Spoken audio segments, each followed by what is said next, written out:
Assalamualaikum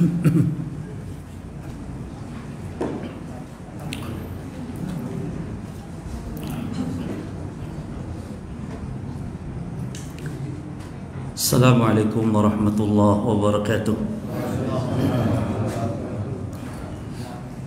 Alhamdulillahirabbil alamin. Wassallallahu wasallama wa baraka ala nabiyyina Muhammadin wa ala alihi wa ashabihi wa tabi'in wa man tabi'ahum bi ihsanin ila yaumiddin wa sallama tasliman katsira, amma ba'd. Jamaah kaum muslimin, jamaah salat maghrib di Masjid Ibrahim bin Muhammad di daerah Semolowaru, semoga dirahmati dan diberkahi oleh Allah Subhanahu wa taala.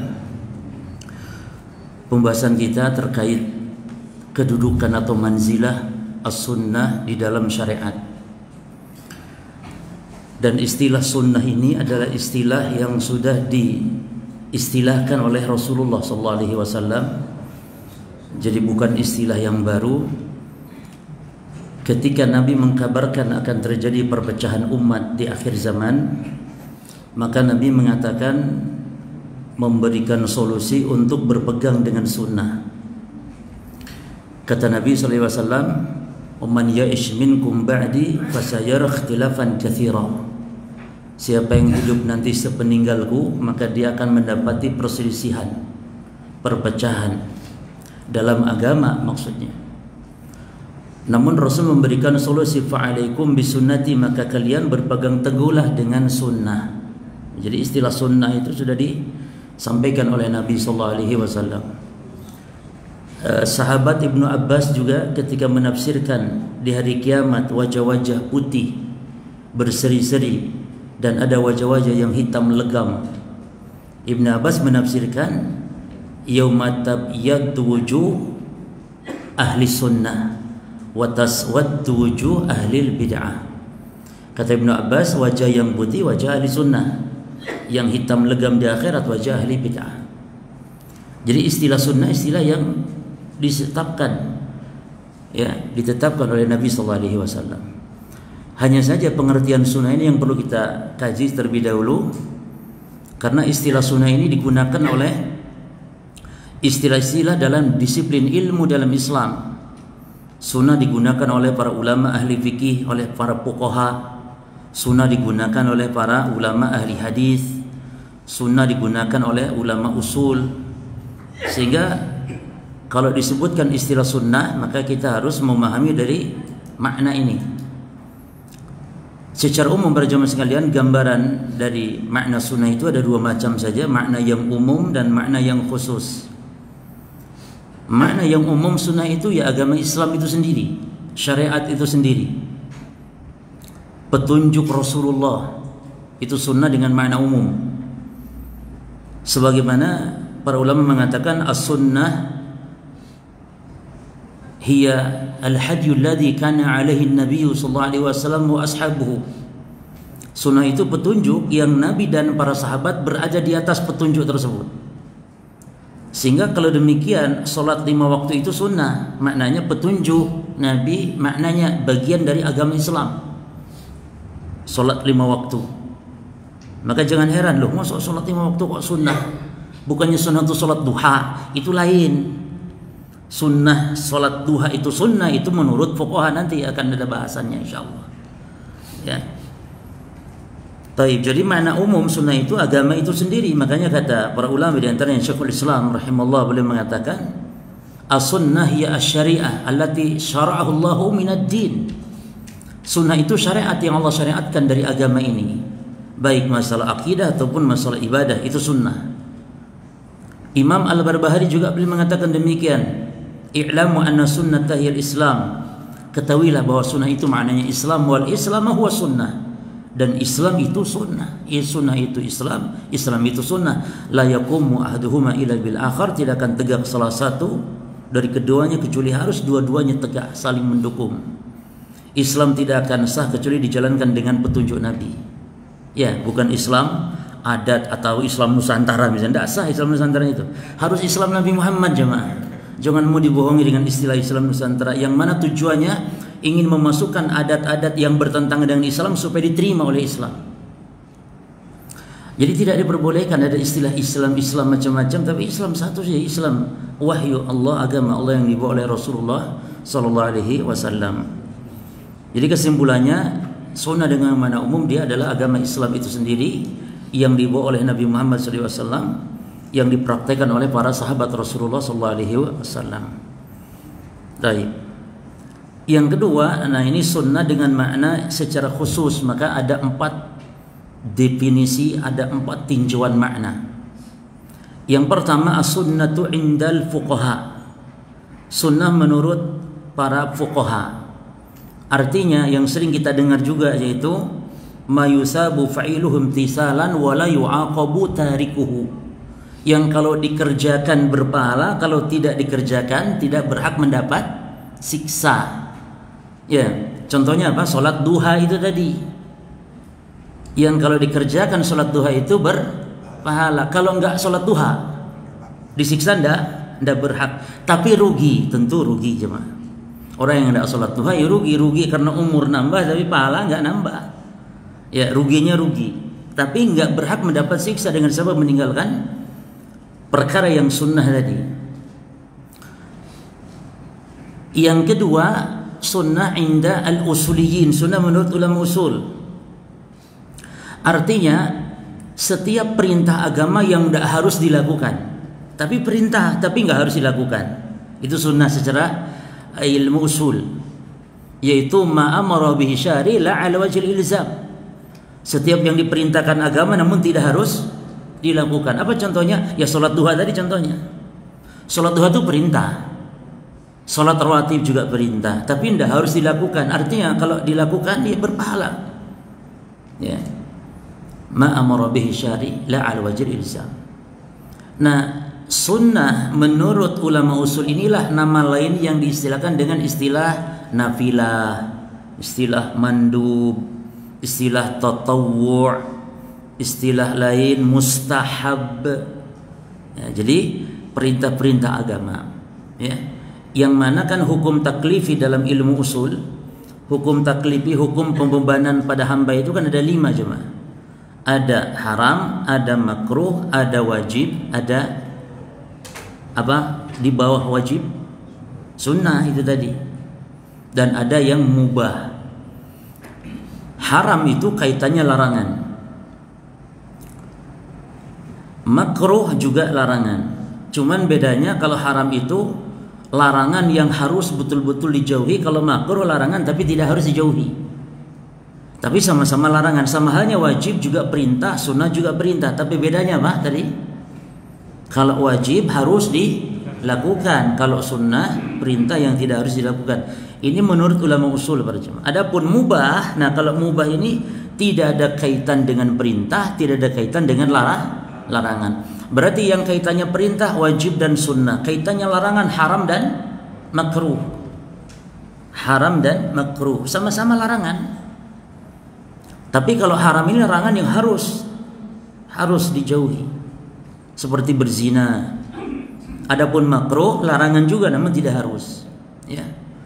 Seperti apa contohnya? Seperti makan makanan yang bau-bauan. Ya.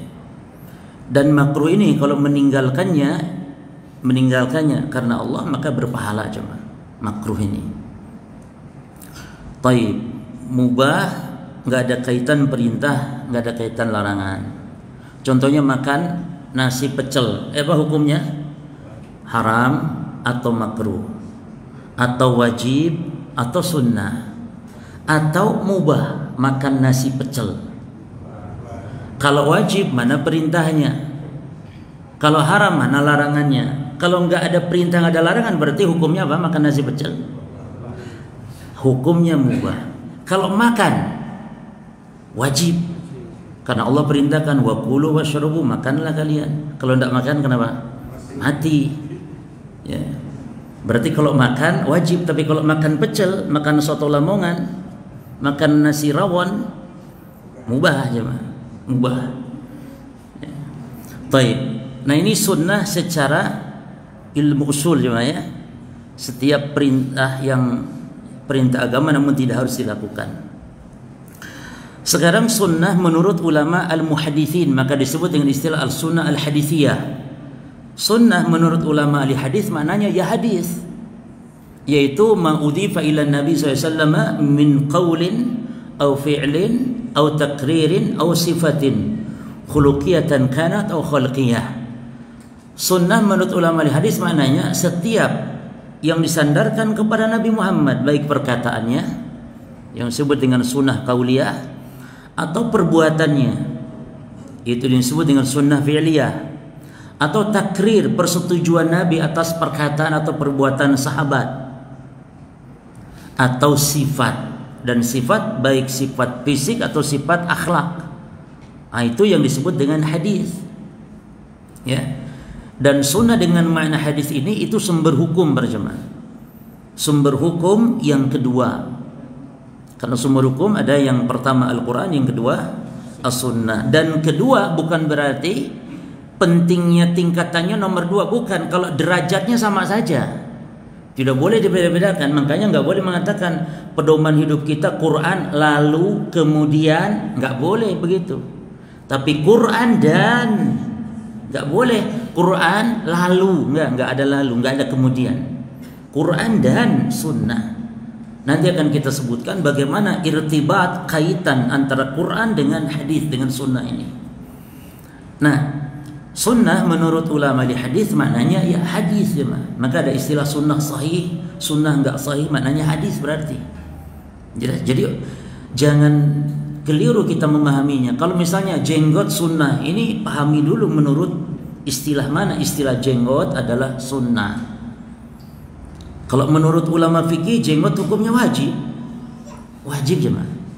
Ya, karena perintah Nabi dan enggak ada pemalingnya. Jenggot, yang memelihara jenggot maksudnya.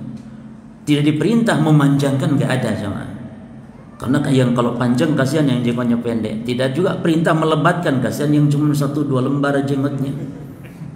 Dan tidak perlu jenengan untuk memakai kemiri supaya lebat, enggak ada. Yang penting ada jenggot, biarkan. Itu perintah Nabi jemaah. Baik dulu di zaman Nabi ataupun zaman sekarang sampai hari kiamat. Ya. Berarti makna jenggot itu sunnah bukan menurut ulama fikih. Karena menurut ulama fikih hukumnya wajib. Berarti makna jenggot itu sunnah artinya petunjuk Nabi Muhammad, bagian dari syariat. Ya. Para jemaah sekalian, kalau ngaku cinta Nabi, mbuyo pakai jenggot tok sih. Karena orang yang mengaku cinta Nabi itu konsekuensinya mentaati apa yang Nabi perintahkan, kan gitu. In kana hubbuka sadiqan, kalau cintamu benar maka pasti kamu akan mengikuti. Karena orang yang mencintai kepada yang dicintainya pasti akan taat. Makanya Allah mengatakan dalam surah Ali Imran, "Qul in kuntum tuhibbunallaha fattabi'uni yuhibbukumullah wa yaghfir lakum dzunubakum." Wallahu ghafurur rahim. Katakan Muhammad kepada manusia, kalau memang benar mereka itu cinta Allah, maka ikuti aku. Berarti kaitan cinta dengan ittiba ini nggak bisa dilepaskan. Kalau bukti cinta Muhammad harus ikuti perintahnya. Dan Allah akan mencintai kalian, akan mengampuni kalian. Makanya Imam Ibnu Katsir menjelaskan terhadap ayat ini sebuah penjelasan yang luar biasa. Kata Imam Ibnu Katsir, wa hadhil ayatul karimah, ayat yang mulia ini, itu tadi surah Al-Imran tadi, qul in kuntum tuhibbunallah. Ayat yang mulia ini kata Imam Katsir adalah hakimatun, adalah batu ujian, adalah pemutus, adalah hakimnya, adalah wasitnya ayat ini. Ala kulli man idda'a mahabbatallah, terhadap setiap orang yang ngaku cinta Allah, cinta Rasul. Namun wa huwa laisa ala tariqatil Muhammadiyah. Namun dianya enggak di atas jalannya Rasul, enggak ittiba kepada Rasul. Maka fa huwa kadzibun fi da'wahu fi nafsil amr. Maka dia dusta pengakuan terhadap cintanya itu. Jadi hakikat cinta Rasul itu berjamaah dengan mentaati minimal jenggotan itu cinta Rasul jemaah. Orang yang berjenggot karena menjalankan perintah Rasul itu berarti tanda orang ini cinta kepada Rasul. Ada seorang sahabat datang kepada Nabi jemaah. Ini menyedihkan sekali bagi kita juga ya. Kisah ini, datang sahabat kepada Nabi, dia mengatakan, ya Rasul, wallahi la anta ahabbu ilayya min kulli syai. Wahai Rasul, engkau lebih aku cinta dari segalanya. Engkau lebih aku cinta dari anakku, dari istriku, dari hartaku, dari seluruh apa yang aku miliki. Engkau lebih aku cinta ya Rasul. Dan saya kalau di rumah ya Rasul, enggak bisa sabar. Saya rindu ingin segera memandang wajahmu ya Rasulullah. Maka saya datang kepada engkau hanya segera untuk memandang wajahmu. Tapi wahai Rasul, saya kalau ingat kematian saya ingat juga kematian engkau hai Rasulullah. Maka saya berpikir, kalaupun saya masuk surga, maka tentu engkau masuk surga di tempat yang tinggi. Maka saya khawatir nanti tidak akan berjumpa denganmu, tidak akan melihat lagi wajahmu ya Rasulullah. Maka Nabi pun terdiam jemaah. Wallahi Nabi seorang Rasul ditanya begitu nggak jawab, nggak tahu apa yang harus dia lakukan, apa yang harus dia jawab. Sampai akhirnya Allah menurunkan firman-Nya melalui malaikat Jibril. Apa kata malaikat Jibril? Disampaikan kepada Nabi sebuah ayat dalam surah An-Nisa. Ini jawabannya. Ini bagaimana agar kita bisa bersama Rasul di surga. Ayatnya ini dia jemaah. Lagi-lagi taat Rasul. Allah berfirman, "Wa man yuti'ir Rasul fa ulaika ma'al ladzina an'ama Allahu 'alaihim minan nabiyyin wasiddiqin wasyuhada wasolihin wa hasuna ulaika rafiqa." Siapa yang taat kepada Rasul, maka dia akan dikumpulkan nanti bersama orang yang diberi nikmat oleh Allah dari kalangan para nabi, para rasul, para siddiqin, para syuhada, para solehin. Mereka lah sebaik-baik teman kelak di hari kiamat. Jadi taat, ya. Taat kepada Rasul kalau betul-betul cinta Rasul. Makanya kata Imam Al-Hasan Basri, za'ama qaumun yuhibbunallah. Ada kaum yang ngaku cinta Allah, maka fabtalahumullah bihadhil ayat. Maka Allah uji dengan ayat ini. Maka ayat tadi ulama menyebut ayat ujian. Lulus tidak ngaku cinta Rasulnya, maka yang penting bukan cinta ngaku cinta, yang penting Allah cinta kita ndak. Itu jemaah. Ya. Baik, demikian ya. Jadi hukum memelihara jenggot atau membiarkan jenggot kalau dalam fikihnya wajib, tapi disebut sunnah itu maksudnya petunjuk Rasulullah SAW. Ya. Apalagi hadis itu persetujuan Nabi, perkataan Nabi, perbuatan Nabi atau persetujuan. Yani ucapan-ucapan sahabat atau perbuatan sahabat jemaah. Nah, kalau sahabat melakukan suatu amal yang enggak dicontohkan Nabi, tapi Nabi melihat dan Nabinya setuju, itu namanya sunnah, bukan bid'ah. Bid'ah itu kalau orang mengada-ada setelah Nabinya wafat, itu loh jemaah. Nek Nabi masih hidup berarti wahyu masih turun. Ketika orang berbuat suatu hal yang baru, kalau Allah menyetujui maka justru jadi wahyu itu. Mimpinya sahabat loh jemaah jadi wahyu. Adzan itu kan dari mimpi sahabat. Tapi sehingga sekarang nggak boleh, Ustaz, anak juga mimpi, Ustaz. Subuh jadi 3 rakaat Ustaz misalnya. Karena sekarang musim olahraga, jadi subuh supaya lebih mantap 3 rakaat. Itu mimpi kadzab, mimpi dari iblis itu. Enggak ada. Tapi kalau Rasul masih hidup, sampaikan kepada Rasul, ya Rasul, saya mimpi kok sholat 3 rakaat ya, apa bisa jadi jangan-jangan dirubah. Maka Nabi tentu turun Jibril nanti. Makanya jamaah luar biasa fikihnya para sahabat. Di antaranya kata para sahabat, kunna na'zilu wal Quran yanzil. Kami terbiasa melakukan azl padahal Quran masih turun. Maknanya apa? Azl itu kalau memang dilarang, pasti Allah akan melarang karena Quran masih turun. Azl ya, menumpahkan air mani di luar kemaluan istri. Ittifal hamil dalam rangka untuk mencegah kehamilan. Ya. Ini kan sama dengan KB. Azl itu mirip. Makanya hukumnya KB itu juga kalau memang demi ada kemaslahatan maka tidak masalah. Tapi kalau tidak ada nggak boleh, makruh. Karena nikah kita ini tujuannya untuk memperbanyak anak keturunan jemaah.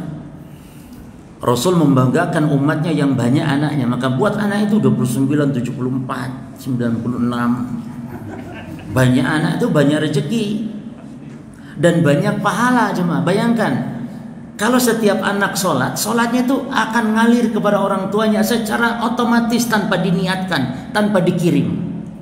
Karena inna auladakum min kasbikum, kata Nabi, anak kalian itu hasil usaha kalian. Kalau anak kita sholat seperti kita yang sholat, anak kita sedekah seperti kita yang sedekah orang tuanya, terus tertransferkan ke rekening kita setelah kita meninggal. Maka rugi yang tidak punya anak, atau yang justru sengaja menghindari punya anak berjamaah. Di dunia kalau kaya, hartanya menjadi harta orang tuanya. Ada seorang sahabat datang kepada Nabi, ya Rasulullah, ngadukan bapaknya, ya Rasul, bapak saya nih minta uang terus ya Rasul, padahal saya juga ya sudah rumah tangga, saya punya anak istri juga, tapi bapak saya nih minta uang terus. Subhanallah, Nabi marah cuma, kok mengadukan bapaknya minta uang? Ya, Nabi marah. Lalu Nabi bersabda, kata Nabi, anta wa maluka li abik. Kamu dan hartamu itu punya bapakmu, kamu dan hartamu punya bapakmu. Tapi tidak lantas sekarang, nak berarti tulis yo tanahmu tulis atas nama bapakmu tuh sertifikatnya. Tadi kata Ustadz, hartamu tuh hartaku, nak. Bukan begitu maksudnya. Ya, bukan begitu. Tapi orang tua itu kalau minta harta sama anak jangan perhitungan jemaah. Selama mampu membantu-bantu, karena dengan itu Allah mudahkan rezeki, Allah mudahkan kehidupan seorang anak yang berbakti kepada orang tuanya. Ya, jadi jemaah sekalian, kalau perbuatan sahabat yang diketahui Nabi itu bukan bid'ah, tapi itu justru sunnah, karena Nabi menyetujui berdasarkan wahyu. Contohnya ketika Nabi sholat, di belakang Nabi itu ada sahabat yang membaca doa sami Allahu liman hamidah, setelahnya baca Rabbana lakal hamdu hamdan katsiran thayyiban mubarakan fihi. Nabi enggak mengajarkan, lalu sahabat baca itu. Selesai sholat ditanya sama Nabi, manil mutakallim, siapa yang berusaha baca itu doa, kata Nabi. Sahabat mengatakan, ana ya Rasulullah, saya ya Rasulullah. Kirain mau dimarahin gitu jemaah. Ternyata Nabi memuji.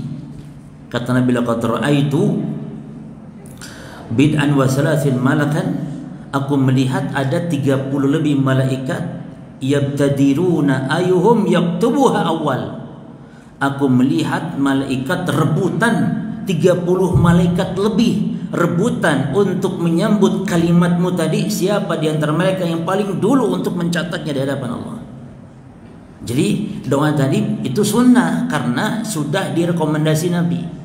Tapi sekarang boleh tidak kita membuat lapat-lapat i'tidal setelah ruku? Enggak boleh, karena Rasul telah wafat dan paten stempel sempurna agama telah diberikan. Al-yawma akmaltu lakum dinakum, kata Allah, hari ini telah kusempurnakan agama bagi kalian.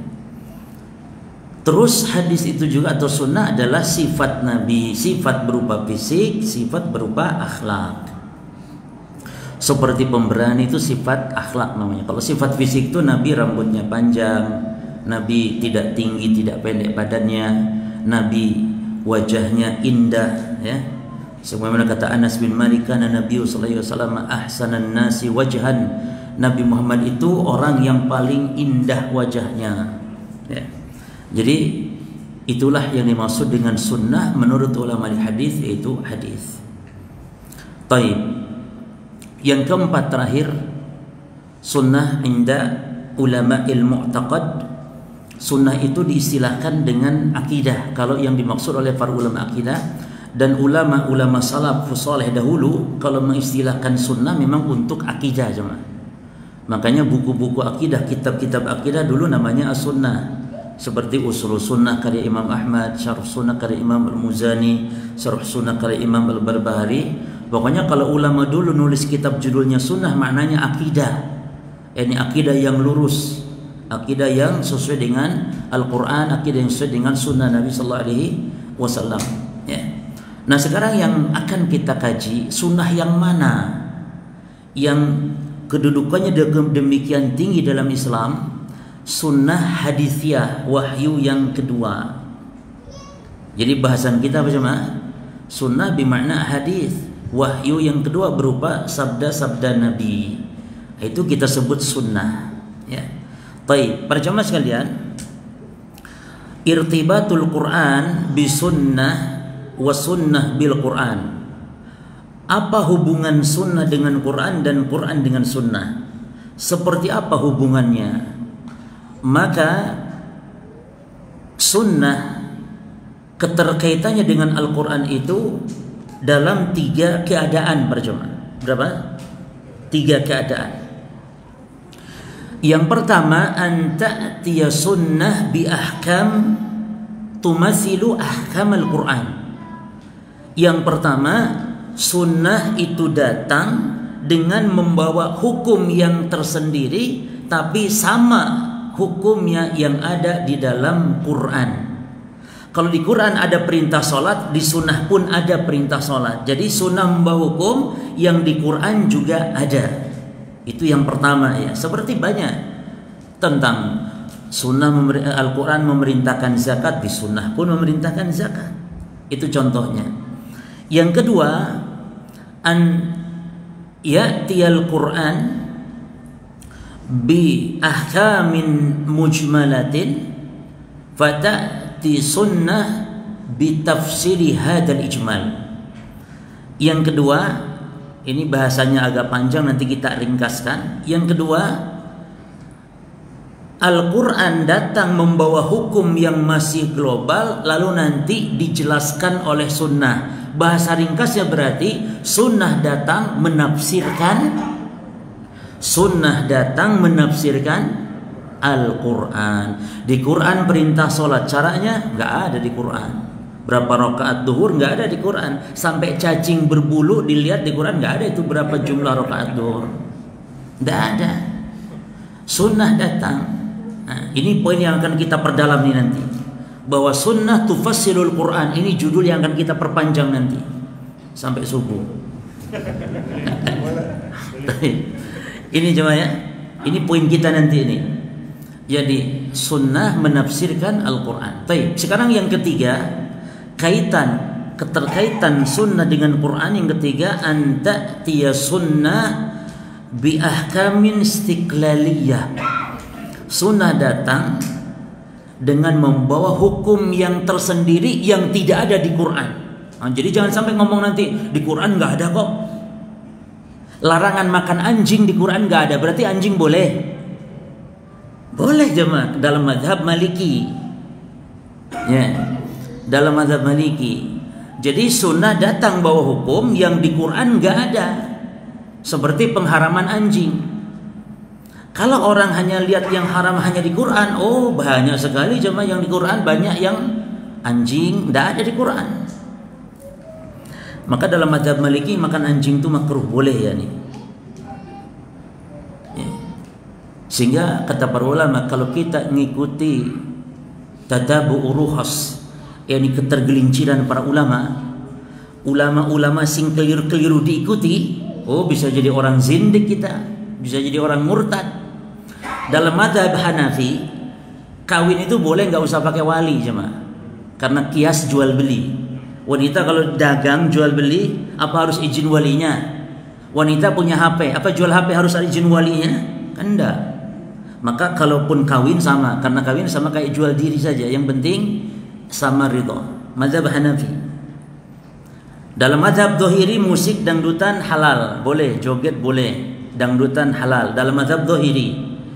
Imam Malik boleh makan anjing. Berarti akhirnya dengar musik, makan anjing, kawin nggak pakai wali. Orang apa itu? Orang stres. Bukan berarti ulama-ulama ini stres sama orang yang ikutinya. Ulama kalau tergelincir jangan diikuti. Mereka mungkin dapat pahala ijtihad karena mereka mujtahid, tapi yang ikuti yang salah dapat apa? Dapat dosa aja mah. Bukan dapat pahala. Maka harus waspada. Jadi kalau bermadhab itu lihat, ya, bermadhab jangan taklid buta dalam bermadhab berjamaah. Taib. Nah ini diantara 3 keterkaitan antara sunnah dengan Al-Quran berjamaah. Ya. Apa yang pertama? sunnah datang membawa hukum yang di Quran juga ada. Yang kedua, sunnah datang menafsirkan Al-Quran yang hukum-hukum di Quran masih belum jelas, masih global. Ya. Yang ketiga, sunnah datang membawa hukum tersendiri. Makanya kalau di Quran nggak ada, ya cari di sunnah. Seperti anjing tadi, di Quran nggak ada memang, tapi kan di sunnah ada. Berarti anjing haram tetap. Karena Nabi mengatakan, kullu dinabin minasiba fa'akluhu haram. Kata Nabi, setiap binatang yang kul dinabin, setiap yang memiliki taring dari binatang buas, maka memakannya haram, kata Nabi. Seperti makan harimau, apa hukumnya? Haram. Bahkan kalau sebelum dimakan harimau tuh antum dimakan duluan sama harimaunya. Termasuk anjing, jemaah.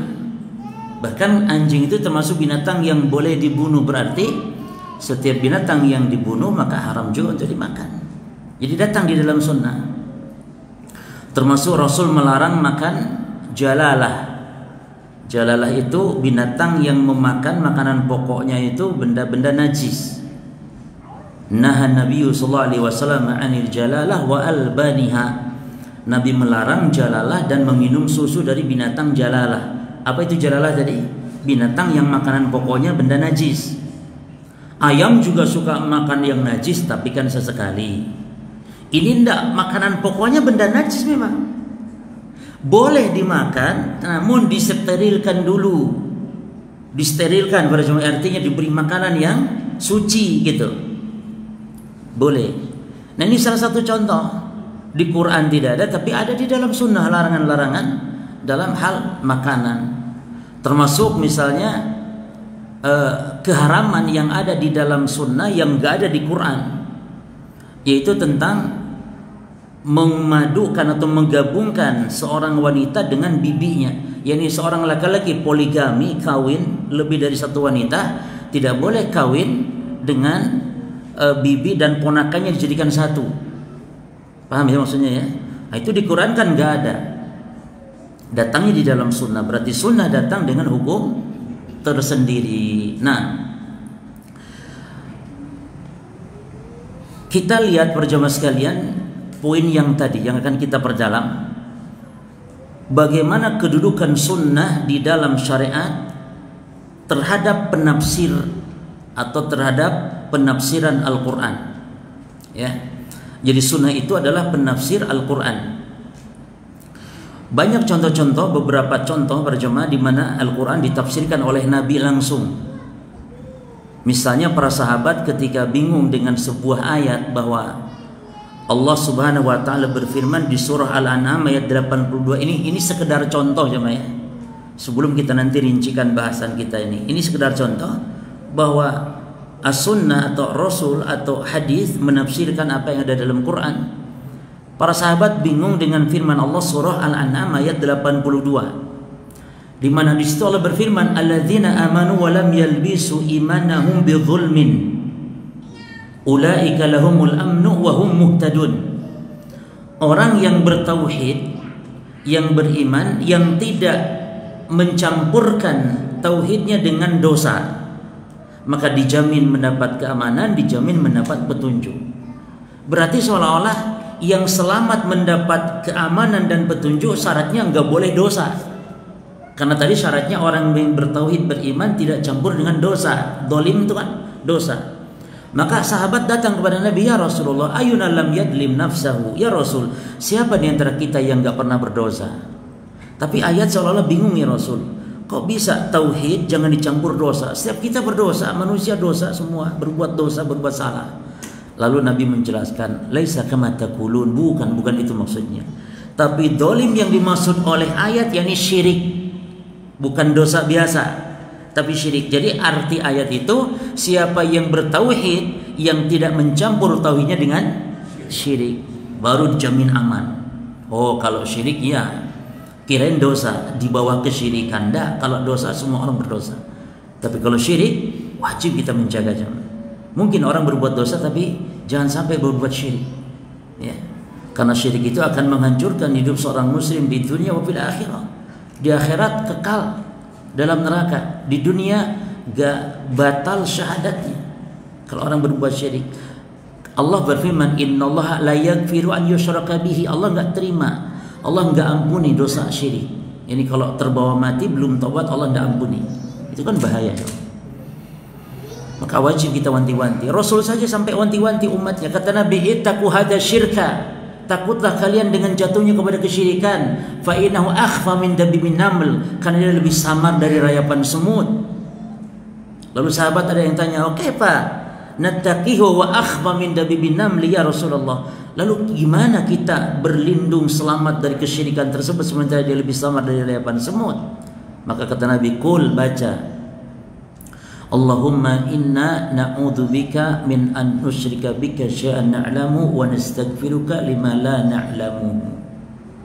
Yani, ya Allah, aku berlindung kepada Engkau dari kesyirikan yang aku tidak tahu kalau itu syirik, yang tahu itu syirik, dan aku mohon ampun kepada Engkau ya Allah dari kesyirikan yang tahu kalau itu adalah kesyirikan.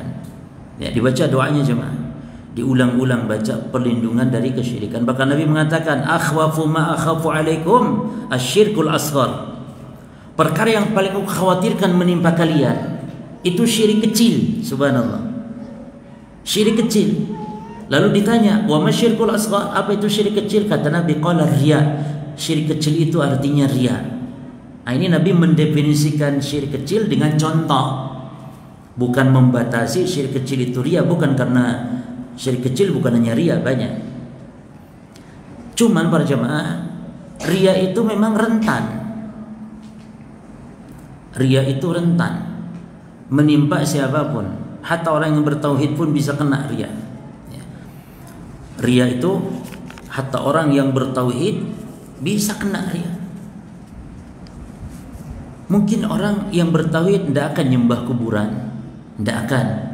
Tapi kalau riya, dan apa itu riya jemaah? Definisinya Nabi dengan gamblang menjelaskan, yaqumu rajul fayusalli fayuzayyina salatahu.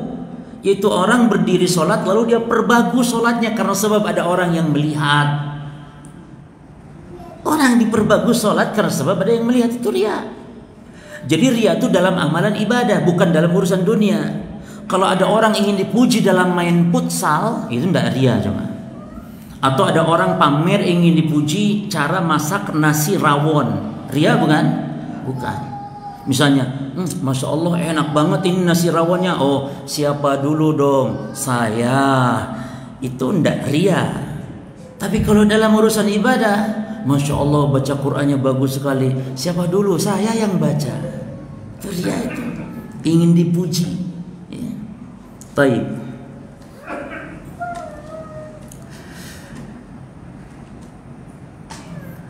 Lalu Nabi bersabda kepada para sahabat, laisa kama taqulun, bukan itu maksudnya. Awalam tasma'u qaula rajulin salih, tidaklah kalian mendengar perkataan orang saleh itu Luqman ketika menasihati putranya, ya bunaya la tusyrik billah innasyirka la dzulmun adzim. Jadi yang dimaksud zalim dalam ayat itu tadi syirik, karena syirik kedzaliman yang paling zalim. Nah, ini sekedar contoh kalau Nabi SAW itu menafsirkan apa yang ada di dalam Al-Quran. Nah, sekarang para jamaah sekalian, tafsir sunnah terhadap Quran itu dalam 3 kondisi. Jadi tadi juga tidak ya, sekarang 3 kondisi. Bagaimana bentuk sunnah menafsirkan Quran? Berapa kondisi? 3. Yang pertama, bayanu ijmalil Quran. Yang pertama, sunnah menafsirkan Quran itu dengan cara menjelaskan hukum-hukum Quran yang masih global. Yaitu contohnya aqimus shalah, itu global, cuma bagaimana cara sholat, global itu, maka sunnah menjelaskannya. Wa atu zakah, keluarkan zakat, berapa nisabnya, apa syaratnya, haul, itu di sunnah. Nah, itu namanya menjelaskan hukum Quran yang masih global. Banyak ya contoh seperti itu. Yang kedua sekarang jemaah, bentuk tafsir sunnah terhadap Quran yang kedua, tolong dikasih tahu ya kalau sudah masuk isya. Masuk belum? Belum ya? Baik. Takhsisu umumil Quran. Yang kedua, yaitu mengkhususkan hukum Quran yang masih apa? Nek mengkhususkan berarti hukum yang masih umum. Masih umum dikhususkan oleh sunnah. Contohnya para jamaah sekalian, tentang bangkai yang ada dalam surah Al-Maidah ayat 3. Di situ Allah menyebut bangkai haram, dan ini berarti umum, setiap bangkai haram. Namun datang di sunnah mengkhususkan bangkai yang umum tadi, ada yang bangkai tidak haram, khusus berarti. Contoh, Allah berfirman dalam surah Al-Maidah, "Hurimat 'alaikumul maitatu wad-damu wa lahmul khinzir wa ma uhilla li ghairillahi bih." Jadi ternyata di Quran yang diharamkan cuma 4 saja berarti. Kalau dari binatang itu cuma 4 saja. Ya. Diharamkan atas kalian bangkai, darah. Darah ini darah yang mengalir maksudnya. Lalu daging babi. Ya. Dan ini daging babi disebut karena min babil ghalib. Disebut daging itu karena keumuman yang memanfaatkan itu, yang dimanfaatkan daging, bukan berarti bulunya halal. Kan salah cara pendalilan seperti itu. Loh, yang diharamkan daging kok. Berarti nih bulu nih, oh boleh bulu nih. Terus tulangnya, oh boleh tulangnya. Jamaah disebut daging oleh Allah karena yang banyak digunakan itu. Tapi seluruhnya babi haram apanya pun. Mau bulunya dijadikan sisir. Kok bulu jangan sisir, jadi apa bulu biasanya? Dijadikan, ya terserah, pokoknya digunakan apapun. Nah, kulitnya barangkali. Ya. Terus darah daging babi, kemudian wama uhilla bi. Nah, sesembelihan yang diperuntukkan bukan untuk Allah. Bahasan kita di sini adalah bangkai jemaah. Nah, bangkai ini di Quran Allah enggak menyebutkan apa-apa saja bangkai, ada berarti umum, semua bangkai berarti. Namun ternyata datang sunnah, datang hadis yang menghususkan. Itu hadis Abu Hurairah, ya. Kita baca hadisnya. Yaitu Abu Hurairah berkata, "Sa'ala rajulun Rasulullah sallallahu alaihi wasallam." Ada seorang yang bertanya kepada Nabi. Dia bertanya, "Ya Rasulullah, inna narkabul bahra." Ya Rasul, kami ini berlayar di atas lautan naik kapal. Lalu wa nahmilu ma'ana al-qalila minal ma'.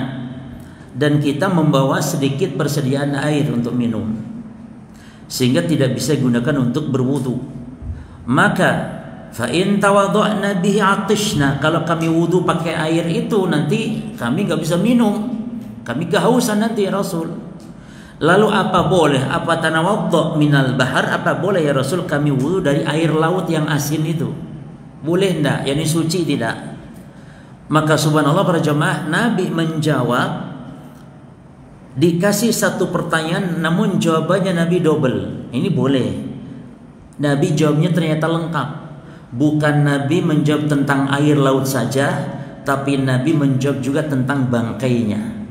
Kata Nabi, huwa, yani laut itu at-tahuru ma'uhu, air laut itu airnya suci, bisa untuk bersuci, wa al-hillu maitatuhu, dan bangkai laut itu halal. Bangkai laut loh jemaah, bukan bangkai ikan. Yani setiap apa yang ada di laut halal, termasuk putri duyung. Neono. Karena Nabi al-hilu maitatu, setiap bangkai laut. Ya. Cuman ini perlu dijelaskan memang tentang putri duyung jemaah. Jadi ada ikan tapi mirip manusia, mirip perempuan. Tapi itu bukan putri duyung, ikan itu. Nah, itu ikan halal, cuman para ulama bertanya kepada para petani atau para nelayan yang mengambil ikan tersebut, kalau ikan tersebut apa ini? Bisa, baik sebentar. Kalau ikan itu disetubuhi dulu, maka ikannya haram. Mungkin jemaah petani itu karena nelayan itu karena lihat ikannya kok kayak manusia, kayak perempuan, barangkali dijimai dulu, maka ikannya haram untuk dikonsumsi. Tapi kalau tidak, halal karena itu ikan. Jadi nggak ada istilah putri duyung dalam film-film. Itu dalam film. Wong dalam film itu semua boleh. Wong ada Sunan Kalijaga bisa membuat kelapa jadi emas kalau dalam film. Tidak masalah kalau film mau ngawur pun tidak masalah. Ya, film. Jadi aslinya nggak ada. Cuman ada ikan yang mirip manusia itu hukumnya halal. Ya. Adzan dulu. Gimana? Adzan dulu bisa ada lanjut. Fadhal, fadhal.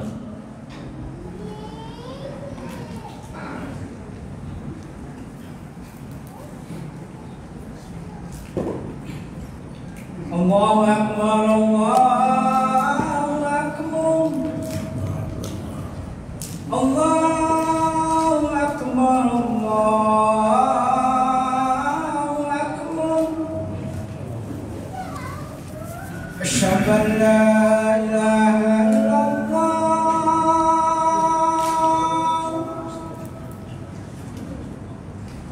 Asyhadu an la ilaha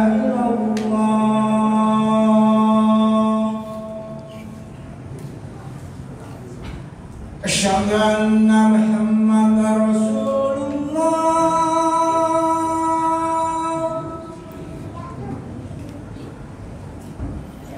أشهد أن محمدا رسول الله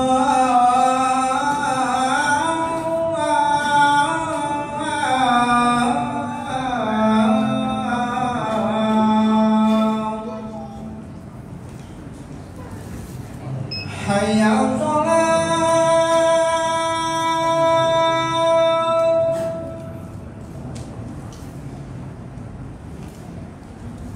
حي على الصلاة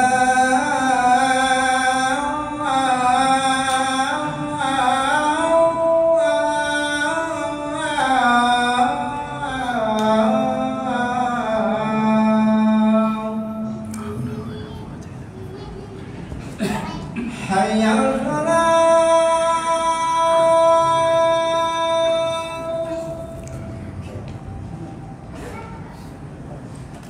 حي على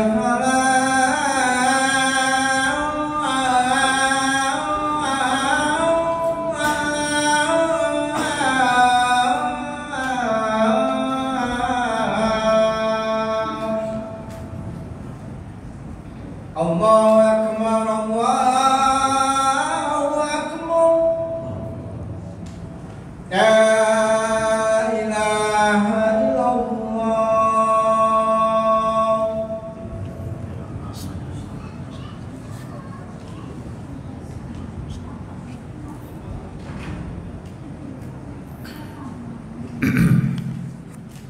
Bismillah, alhamdulillah, wassalatu wassalamu ala rasulillah, thumma amma ba'd.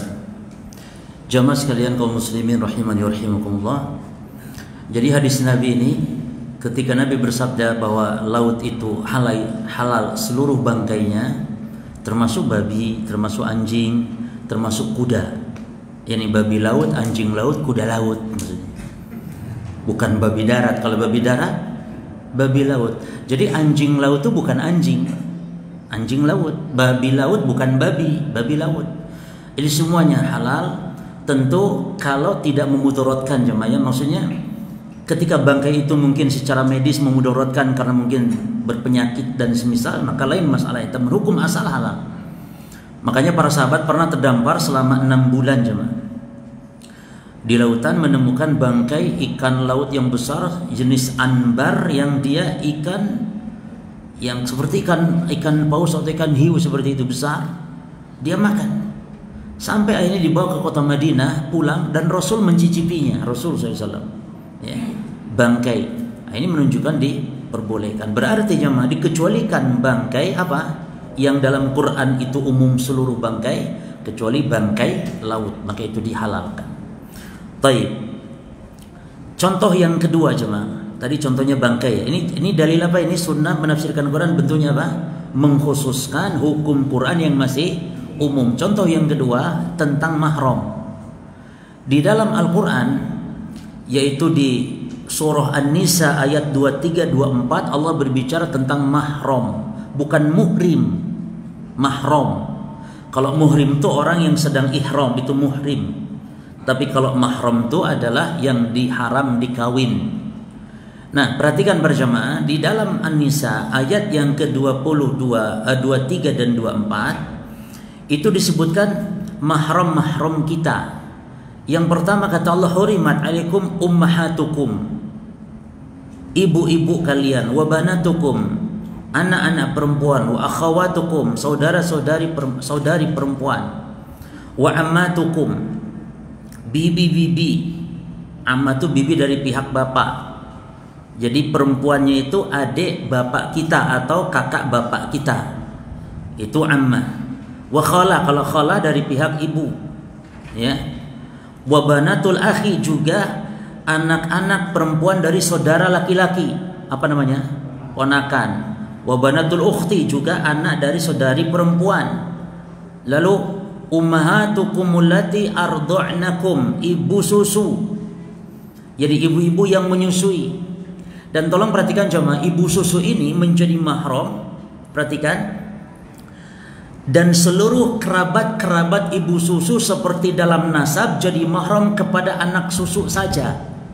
Kepada bayi, yakni bayi menjadi mahram kepada ibu susu dan seluruh kerabatnya, anaknya, putrinya. Si bayi yang nyusu tadi menjadi mahram. Tapi ibu susu dan kerabat ibu susu tidak jadi mahram kepada saudara bayi yang nyusu. Ya, jelas ya? Tidak jadi mahram kepada saudara bayi yang nyusu. Yang menjadi mahram hanya bayi yang nyusu kepada seluruh kerabatnya. Jelas ya? Taib. Wa akhawatukum minar radha'ah, dan juga saudari perempuan sepersusuan. Ya, jadi kalau sama-sama nyusu, termasuk ummahatu nisaikum, mertua, ibu-ibu istrimu, yakni mertua.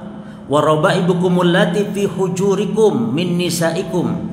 Dan juga yang haram-mahram itu adalah anak-anak tiri yang dalam pemeliharaan kita, yang syaratnya allati dakhaltum bihinna, yang syaratnya ibunya sudah kita gauli.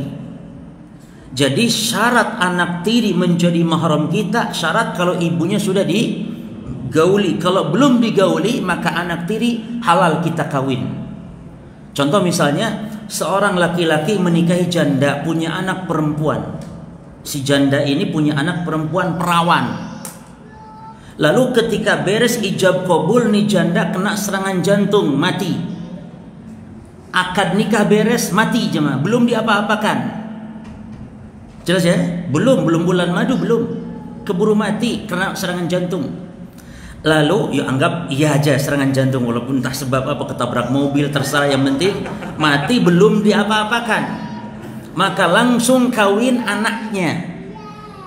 Misalnya mbomo yo mati wis, kamu tak kawin masisan wis, halal tidak? Halal. Tapi kalau sudah disetubui ibunya dan mati misalnya, maka haram anak selama-lamanya. Jelas ya?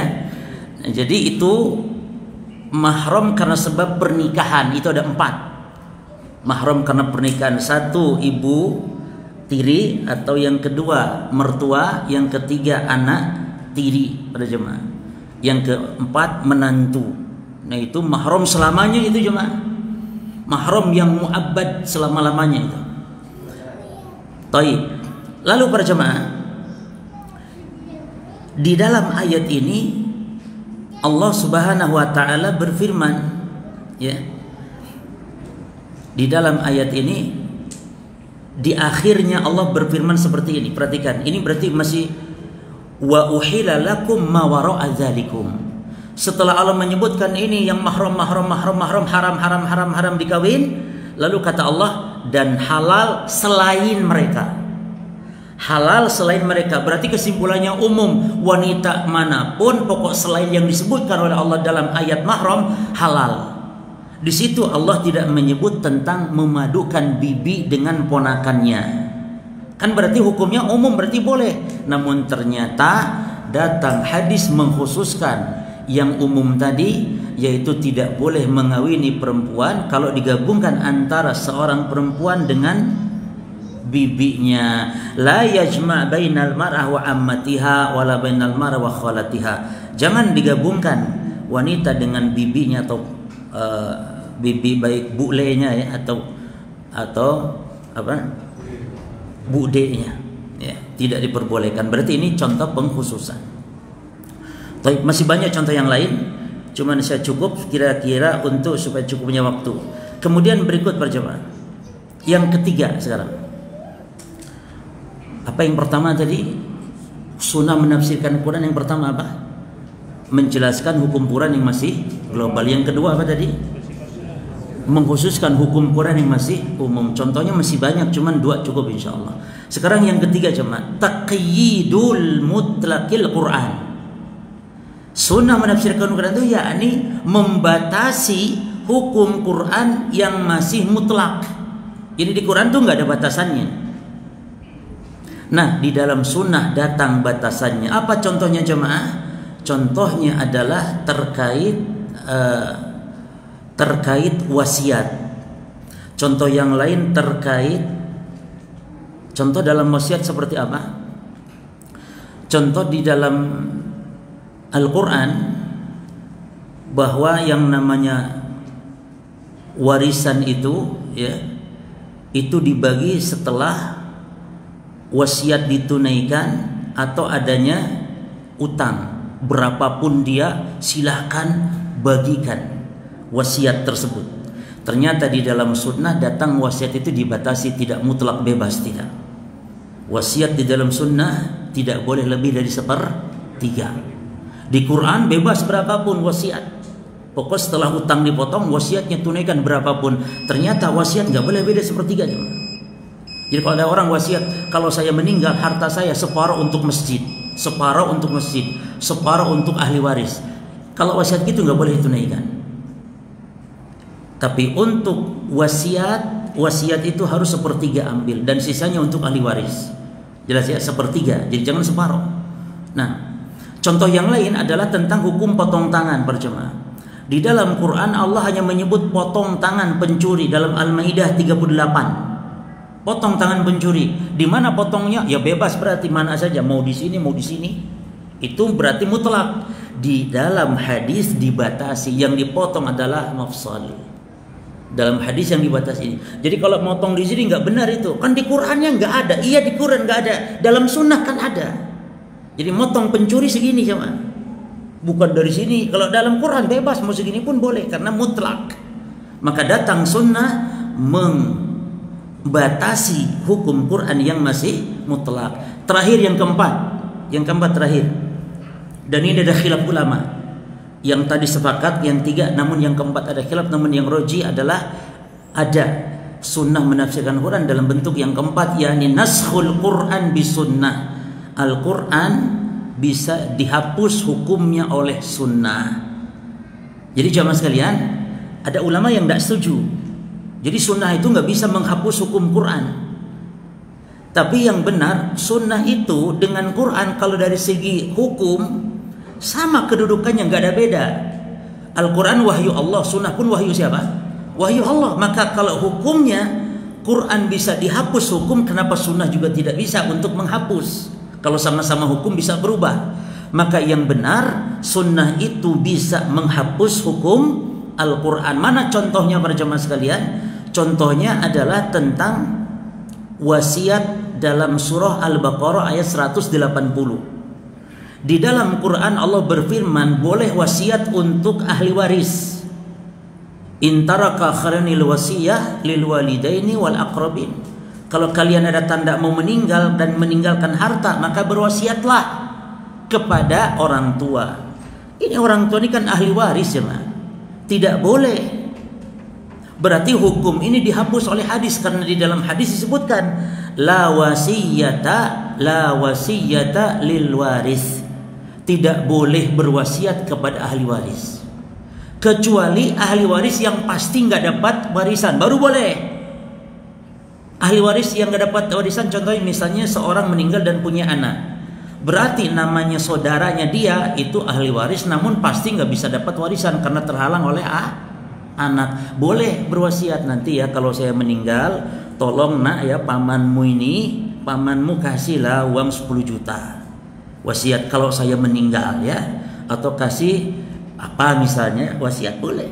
Karena sang paman ini, yani maksudnya adiknya mayit tadi atau kakaknya mayit, nggak dapat warisan, dia ahli waris. Makanya jemaah, ahli waris yang pasti dapat warisan ada 5. Selain ini itu masih deg-degan hatinya, bisa dapat bisa tidak gitu jemaah. Tapi yang 5 ini pasti dapat warisan. 1 suami dari istri, 2 istri dari suami, 3 anak dari orang tua, keempat ibu dari anaknya, yang kelima bapak dari anaknya. Ini ahli waris yang pemain inti, pasti dapat ini. Tenang, yang lima ini tenang. Tapi kalau paman, paman lihat anak laki-laki. Kalau anak perempuan jemaah, paman tuh masih harapan dapat. Kalau mayit cuman punya anak perempuan, nih saudara mayit nih, ada harapan dapat. Makanya paling jengkel paman kalau lihat anak laki-laki, dia yang habiskan hartanya. Laki-laki tuh ngabisin harta jemaah sudah. Apalagi cuman punya anak satu laki-laki, sudah habis sama dia semua. Ya. Baik. Nah, jadi sunnah itu bisa menghapus ya. Baik. Insyaallah para jemaah sekalian, kesempatan yang lain mungkin kita sambung nanti dengan bahasan-bahasan yang lainnya berkaitan tentang akidah atau tentang manhaj insyaallah.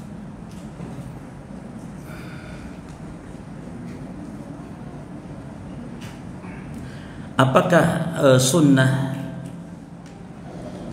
lawannya adalah bid'ah? Kalau sunnah dengan makna yang umum tadi, lawannya bid'ah. Petunjuk Nabi Muhammad itu sunnah, petunjuk bukan Nabi Muhammad itu bid'ah, berarti perkara yang diadakan dalam agama. Tapi kalau sunnah menurut ulama ahli hadis, ulama fikih, ulama usul tadi, ya lawannya bukan bid'ah. Ya. Tapi sunnah lawannya berarti wajib, bukan gitu kalau menurut ulama fikih. Tapi kalau sunnah dengan makna umum tadi, betul lawannya dia adalah bid'ah. Baik. Sekira cukup insyaallah. Allah taala alam. Subhanakallahumma bihamdika asyhadu an la ilaha illa anta astaghfiruka wa atubu ilaik. Wassalamu alaikum warahmatullahi wabarakatuh.